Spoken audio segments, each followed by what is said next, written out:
इसका मतलब यहाँ पे हो रहा है कि वंस प्लेस को हमने जोड़ा है ना, ऐड किया, 7 + 4 11, तो 11 का 1 लिखेंगे और जो टेंस प्लेस में उसको कैरी दे देंगे, है ना। तो 1 + 2 + 3 ये हो जाएगा 6। ओके, का नाम है मैप्स। तो हमें इसमें बताया गया है कि हमने ग्लोब्स के बारे में पहले पढ़ा था और अब हम पढ़ेंगे मैप्स के बारे में। तो मैप क्या होता है? A map is the representation or a drawing of the earth surface or a part of it drawn on a flat surface according to the scale. तो जो हमारा मैप होता है हम उसे एक पेपर पर भी बना सकते हैं और उसमें हम लोगों को मल्टी मतलब जो होता है ग्लोब होता है हमारा 3D स्ट्रक्चर और हमारा मैप जो होता है वो हमारा 2 डायमेंशनल स्ट्रक्चर होता है जिसमें हमारी लेंथ और ब्रेथ होती है, सिर्फ हाइट नहीं होती है। ग्लोब में हमें हाइट का भी पता लगता है। तो जो हमारा मैप है वो हम रिप्रेजेंट कर सकते हैं, उसमें बहुत सारी चीज़ें, जैसे कि हम उसमें ये बता सकते हैं कौन सी स्टेट है, कौन सी कंट्री है, बहुत और भी बहुत सारी चीज़ें हम उसमें बता सकते हैं। वो हम सीखेंगे कि हम उसमें क्या क्या बता सकते हैं। मैप हमें बहुत सारी इन्फॉर्मेशन देता है और मैप कई तरीके के होते हैं, जैसे कि फिजिकल मैप्स। फिजिकल मैप्स जो होते हैं उसमें हमें माउंटेन्स मिलती हैं, प्लेट्यू, प्लेन, रिवर, ओशन और दूसरी बहुत सारी चीज़ें। माउंटेन मतलब पहाड़, प्लेट्यू मतलब होता है पठार। माउंटेन जो होती है वो ऊंची होती हैं और वो एक तरह से आप देखिए वी टाइप का स्ट्रक्चर बनाती हैं। प्लेट्यू जो होते हैं वो कंपेरेटिवली लोअर होते हैं और वो थोड़े चौड़े चौड़े से होते हैं। प्लेन्स तो आपको पता ही है, जो बिल्कुल जहाँ पे कोई एलिवेशन नहीं होता है, नॉर्मली जो प्लेन एरिया होते हैं हमारे कंट्री के, जैसे यूपी है और गुजरात वगैरह, ये मोस्टली प्लेन एरिया है। और हम लोग मैप में दिखा सकते हैं नदियाँ और ओशन दिखा सकते हैं। तो जिन मैप्स में ये सारी चीज़ें दिखाई जाती हैं, पहाड़, नदियाँ, रिवर्स, ओशंस, तो उसको हम बोलते हैं फिजिकल मैप। अब सेकंड नंबर पे आता है पॉलिटिकल मैप। पॉलिटिकल मैप में हम सिटीज़ दिखा सकते हैं, गांव दिखा सकते हैं, शहर दिखा सकते हैं, स्टेट और कंट्रीज़ दिखा सकते हैं और किस कंट्री की कैसी बाउंड्री है, कौन सी कंट्री कहाँ पे लोकेटेड है, ये सब चीज़ें हम दिखाते हैं पॉलिटिकल मैप में। अब थीमेटिक मैप जो होता है उसमें हम दिखाते हैं रोड कि कौन कौन सी रोड कहाँ कहाँ पर है, नेशनल हाईवेज़ वगैरह, रेनफॉल कैसा हो रहा है, जैसे कि सबसे ज़्यादा वर्ल्ड का रेनफॉल कहाँ पर होता है, सबसे कम कहाँ पर होता है, कितने सेंटीमीटर होता है, ये सारी चीज़ें जो हम दिखाते हैं वो दिखाते हैं हम थीमेटिक मैप में।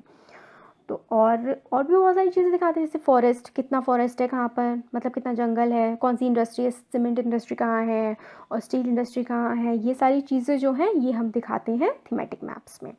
अब जो है मैप्स के 3 कंपोनेंट्स होते हैं जिनका नाम है डिस्टेंस, डायरेक्शन और सिंबल। तो अब डिस्टेंस क्या होता है?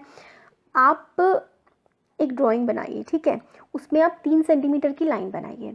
3 सेंटीमीटर की लाइन को आप स्केल कर सकते हैं कैसे, कि आपको एक 3000 किलोमीटर का एरिया बताना है तो उसको आप 3 सेंटीमीटर करके दिखा सकते हैं। आप मान लिया आपने इंडिया का मैप बनाया, किसी स्टेट का एरिया लिखना है, उस स्टेट के एरिया को आपने छोटे में स्केल कर दिया, मान लीजिए सेंटीमीटर में, मिलीमीटर में भी कन्वर्ट कर सकते हैं। तो जो डिस्टेंस होता है ना वो मैप में जब हमें दिखाया जाता है तो वो हम स्केल के थ्रू दिखाते हैं और उससे क्या होता है कि हमारे बड़े से बड़ा डिस्टेंस हम छोटे से छोटा बना के ईजिली मैप में रिप्रेजेंट कर पाते हैं। ये होता है डिस्टेंस का काम।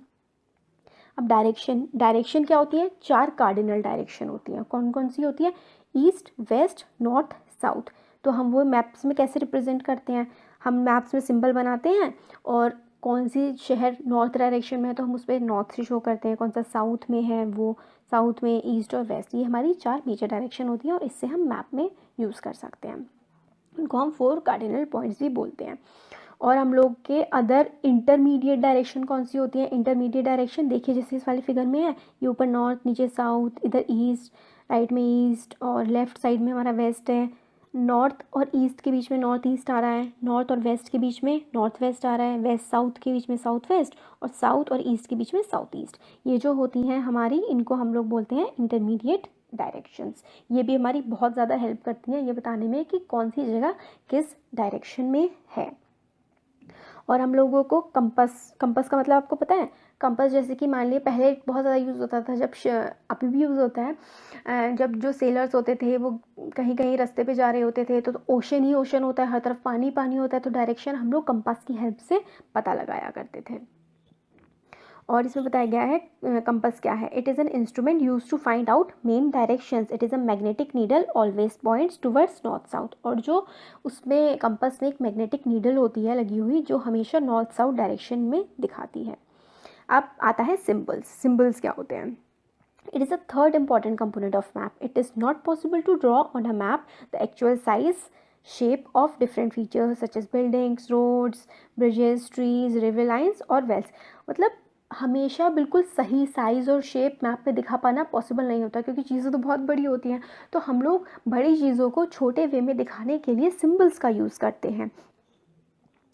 जैसे कि हम लोग लेटर बॉक्स के लिए, जैसे कि जो हम लोग पोस्ट ऑफिस होता है उसके हम लेटर बॉक्स बना देते हैं। फॉरेस्ट दिखाना होता है तो वहाँ पे हम ट्री का सिंबल बना देते हैं। टेंपल दिखाना होता है तो उसमें छोटा सा टेंपल बना देते हैं। रोड्स के लिए अलग अलग सिंबल्स होते हैं।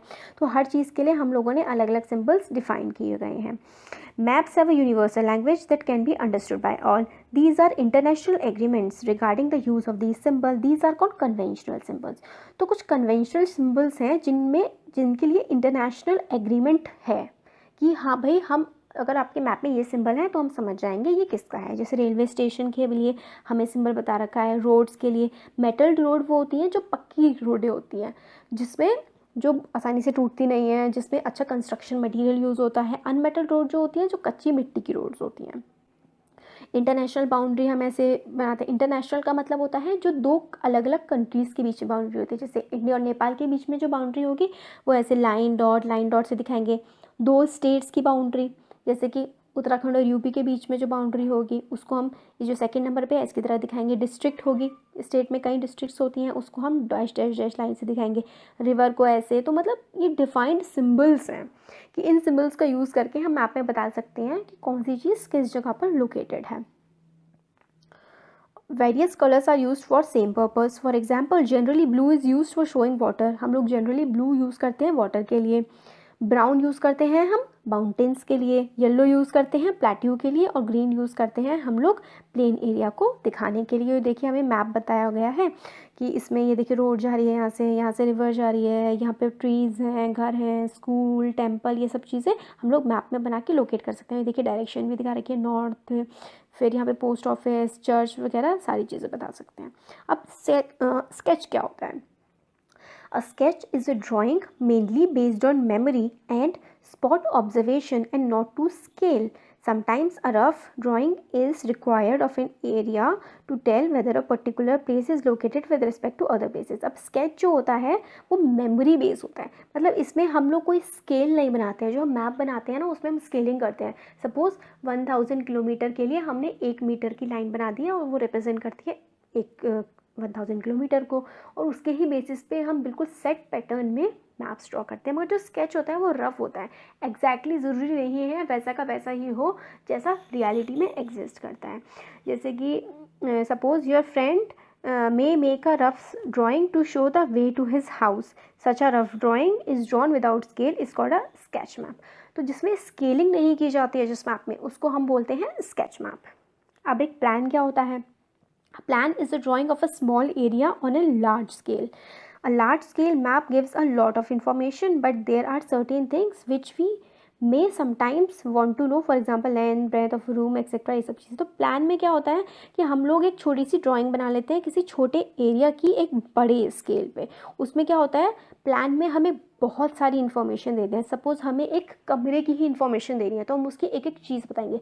लेंथ कितनी है, ब्रेथ कितनी है, हाइट कितनी है, किस चीज़ किस जगह क्या सामान रखा हुआ है। तो जो प्लान होता है ना वो बहुत ज़्यादा डिटेलिंग में होता है। वो छोटी चीज़ का एक बड़ी चीज़ पे मैप, जैसे हम डिफ्रेंशिएट ऐसे करते हैं, जो हमारा मैप होता है वो हम बड़ी चीज़ को छोटे में रिप्रेजेंट करते हैं। प्लान में क्या होता है, हम छोटी चीज़ को बड़ी तरह से रिप्रेजेंट करते हैं। बहुत ही माइन्यूट डिटेल्स, बहुत छोटी छोटी डिटेल्स भी हम इसमें बताते हैं।